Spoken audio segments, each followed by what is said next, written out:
नमो भगवते तस्मै कृष्णायाद्भुतकर्मणे रूपनाम विभेदेन जगत्कीर्ति यो यतः सच्चिदानन्दरूपाय विश्वोत्पत्त्यादिहेतवे तापत्रय विनाशाय श्रीकृष्णाय वयं नमः। श्रीमद्भागवत महापुराण दशम स्कंध उत्तरार्ध अध्याय 56वां। सेमंतक मणि की कथा। जामवती और सत्यभामा के साथ श्री कृष्ण का विवाह। श्री सुखदेव जी कहते हैं, परीक्षित, सत्राजित ने श्री कृष्ण को झूठा कलंक लगाया था। फिर उस अपराध का मार्जन करने के लिए उसने स्वयं सेमंतक मणि सहित अपनी कन्या सत्यभामा भगवान श्री कृष्ण को सौंप दी। राजा परीक्षित ने पूछा, भगवान, सत्राजित ने भगवान श्री कृष्ण का क्या अपराध किया था? उसे सेमंतक मणि कहाँ से मिली और उसने अपनी कन्या उन्हें क्यों दी? श्री सुखदेव जी कहते हैं, श्री सुखदेव जी ने कहा, परीक्षित, सत्राजित भगवान सूर्य का बहुत बड़ा भक्त था। वे उसकी भक्ति से प्रसन्न होकर उसके बहुत बड़े मित्र बन गए थे। सूर्य भगवान ने ही प्रसन्न होकर बड़े प्रेम से उसे सेमंतक मणि दी थी। सत्राजित उस मणि को गले में धारण कर ऐसा चमकने लगा मानो स्वयं सूर्य ही हो। परीक्षित, जब सत्राजित द्वारका में आया तब अत्यंत तेजस्विता के कारण लोग उसे पहचान न सके। दूर से ही उसे देखकर लोगों की आंखें उसके तेज से चौंधिया गईं। लोगों ने समझा कि कदाचित स्वयं भगवान सूर्य आ रहे हैं। उन लोगों ने भगवान के पास आकर उन्हें इस बात की सूचना दी। उस समय भगवान श्री कृष्ण चौसर खेल रहे थे। लोगों ने कहा, शंख चक्र गदाधारी नारायण, कमल नयन दामोदर, यदुवंश शिरोमणि गोविंद, आपको नमस्कार है। जगदीश्वर, देखिए, अपनी चमकीली किरणों से लोगों के नेत्रों को चौंधे आते हुए प्रचंड रश्मि भगवान सूर्य आपका दर्शन करने आ रहे हैं। प्रभु, सभी श्रेष्ठ देवता त्रिलोकी में आपकी प्राप्ति का मार्ग ढूंढते रहते हैं, किंतु उसे पाते नहीं। आज आपको यदुवंश में छिपा हुआ जानकर स्वयं सूर्य नारायण आपका दर्शन करने आ रहे हैं। श्री सुखदेव जी कहते हैं, परीक्षित, अनजान पुरुषों की यह बात सुनकर कमल नयन भगवान श्री कृष्ण हंसने लगे। उन्होंने कहा, अरे, ये सूर्यदेव नहीं हैं, यह तो सत्राजित है जो मणि के कारण इतना चमक रहा है। इसके बाद सत्राजित अपने समृद्ध घर में चला आया। घर पर उसके शुभागमन के उपलक्ष्य में मंगल उत्सव मनाया जा रहा था। उसने ब्राह्मणों के द्वारा सेमंतक मणि को एक देव मंदिर में स्थापित करा दिया। परीक्षित, वह मणि प्रतिदिन 8 भर सोना दिया करती थी और जहाँ वह पूजित होकर रहती थी वहाँ दुर्भिक्ष, महामारी, गृह पीड़ा, सर्प भय, मानसिक और शारीरिक व्यथा तथा मायावियों का उपद्रव आदि कोई भी अशुभ नहीं होता था। एक बार भगवान श्री कृष्ण ने प्रसंगवश कहा, सत्राजित, तुम अपनी मणि राजा उग्रसेन को दे दो।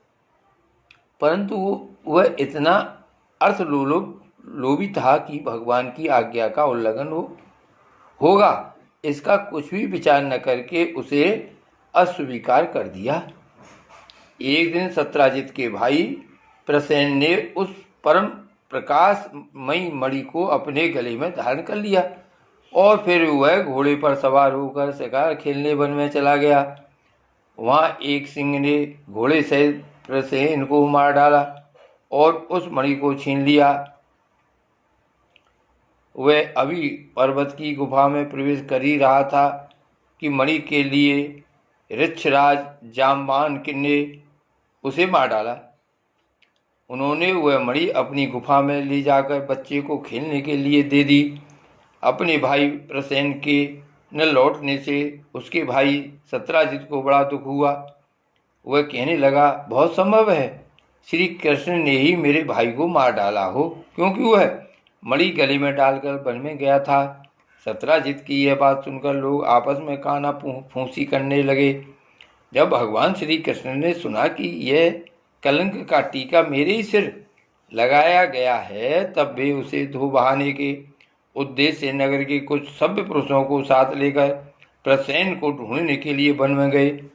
वहां खोजते खोजते लोगों ने देखा कि घोर जंगल में सिंह ने प्रसेन और उसके घोड़े को मार डाला है।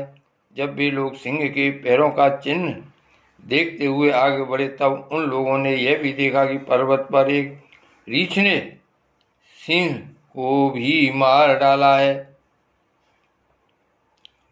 भगवान श्री कृष्ण ने सब लोगों को बाहर ही बैठा दिया और अकेले ही घोर अंधकार से भरी हुई ऋक्ष राज की भयंकर गुफा में प्रवेश किया।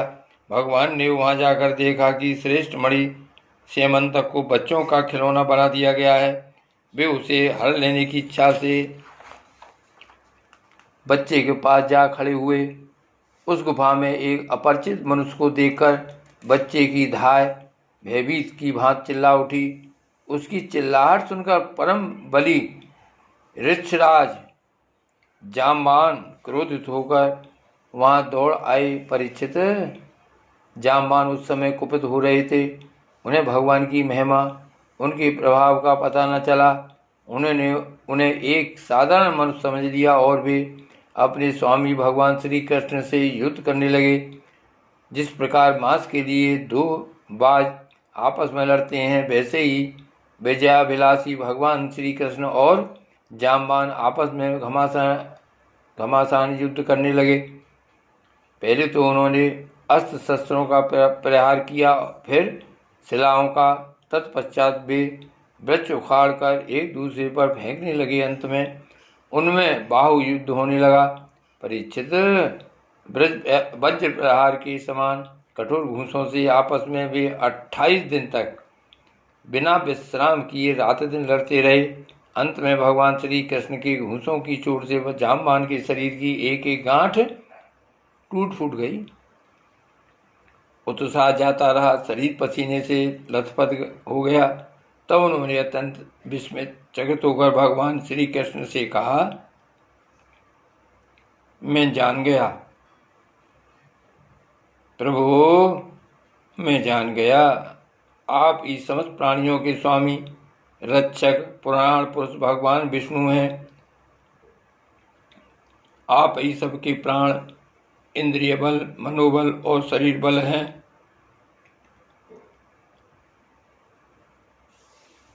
आप विश्व के रचयिता ब्रह्मा आदि को भी बनाने वाले हैं। बनाए हुए पदार्थों में भी सत्ता रूप से आप ही विराजमान हैं। काल के जितने भी अवयव हैं, उनके नियामक परम काल आप ही हैं और शरीर भेद से भिन्न भिन्न प्रतीयमान अंतरात्माओं के परम आत्मा भी आप ही हैं। प्रभु, मुझे स्मरण है, आपने अपने नेत्रों में तनिक सा क्रोध का भाव लेकर तिरछी दृष्टि से समुद्र की ओर देखा था। उस समय समुद्र के अंदर रहने वाले बड़े बड़े नाग, घड़ियाल और मगरमच्छ क्षुब्ध हो गए थे और समुद्र ने आपको मार्ग दे दिया था। तब आपने उस पर सेतु बांधकर सुंदर यश की स्थापना की तथा लंका का विध्वंस किया। आपके बाणों से कट कट कर राक्षसों के सिर पृथ्वी पर लौट रहे थे। अवश्य ही आप मेरे बेही राम जी श्री कृष्ण के रूप में आए हैं। परीक्षित, जब ऋक्षराज जामवन ने भगवान को पहचान लिया, तब कमल नयन श्री कृष्ण ने अपने परम कल्याणकारी शीतल कर कमल को उनके शरीर पर फेर दिया और फिर अहेतु की कृपा से भरकर प्रेम गंभीर वाणी से अपने भक्त जामवान जी से कहा, ऋक्षराज, हम मणि के लिए ही तुम्हारी इस गुफा में आए हैं। इस मणि के द्वारा मैं अपने पर लगे झूठे कलंक को मिटाना चाहता हूँ।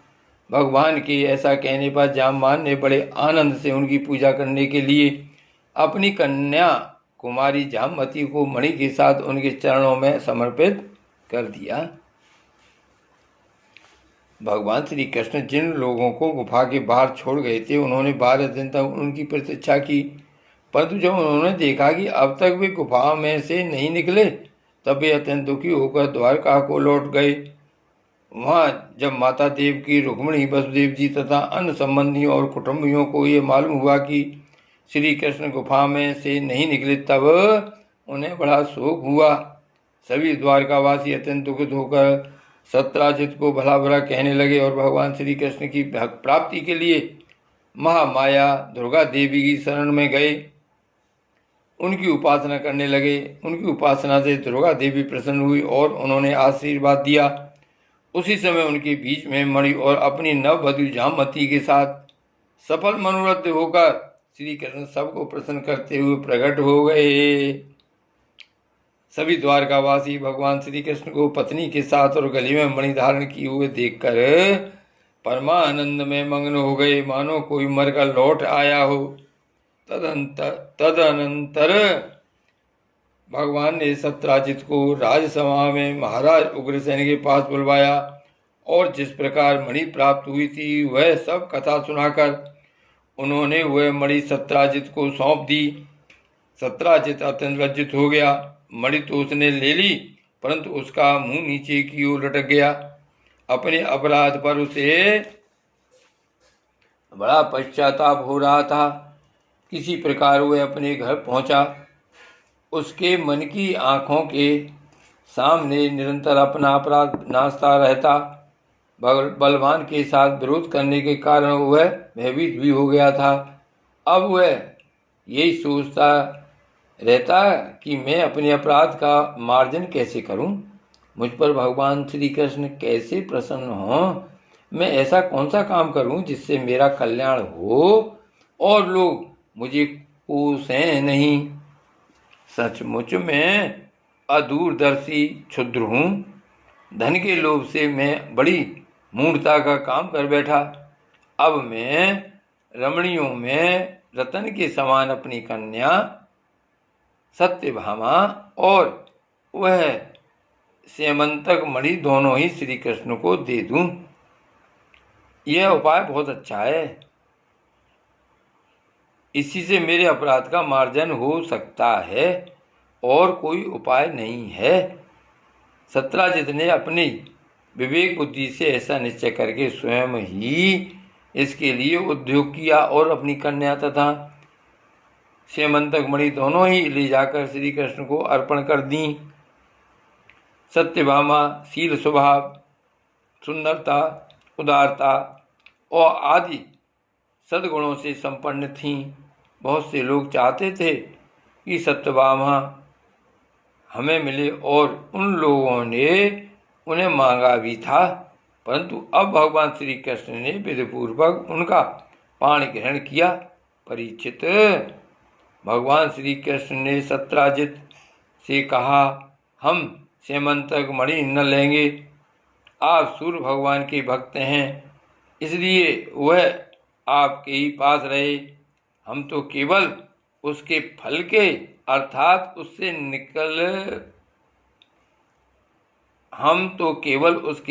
अर्थात उससे निकले हुए सोने के अधिकारी हैं। वही आप हमें दे दिया करें। श्री गोवर्धन नाथ की जय।